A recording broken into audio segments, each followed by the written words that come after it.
Kari, Jim wants to buy Boeing.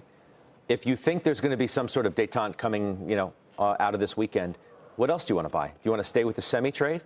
That's worked. Do you want to buy some industrial stocks? Do you want to look in the cyclical space? Yeah. So if the question is, do we have to make an all-in bet? Do we have to bet one way or the other? The answer is no. We don't have to bet there's a deal or no deal because there are other places to go. I think we've talked about this before in the desk. You can both own some of the growth stocks, some of the names like Facebook or Amazon, PayPal, Visa that have worked, but you can also own stocks that have nothing to do with China.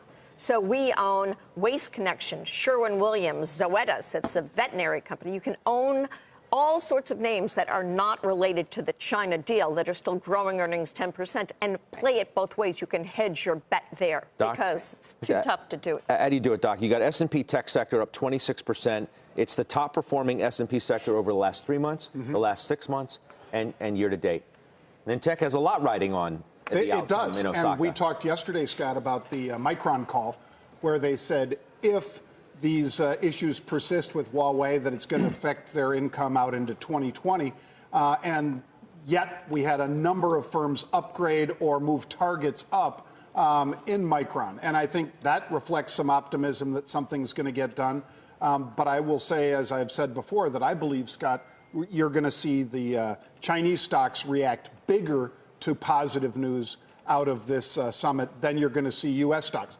Maybe, you'll see the ones that Kari just named do very well on Monday, if indeed that's what we get. But I guarantee you, Baba, JD, a lot of those stocks are going to rock and roll. You want to buy some of these names ahead of that, or you got to wait and see? I'm in JD already. I've got some unusual in Baba and so forth. So there's a number of these stocks that I think move bigger. And if nothing happens, or if it's just a delay of the process, I think they still hold the gains more than some of the U.S. competitors. Is a keep talking, no new tariffs, or a moratorium on new tariffs, is that good enough to get stocks moving higher? I think it's good enough. And I also think what Jim said, which is yeah, there might be upside, but how much is the bigger question. So when you guys were talking the other day about the melt up scenario, I think a lot of that's already baked in. And I think that people, to some large degree, are expecting some kind of truce, some kind of status quo, Trump maybe backing away a little bit. But I think that's in there. So I don't think, we've got we're already up, 18%, 17.5% on the year.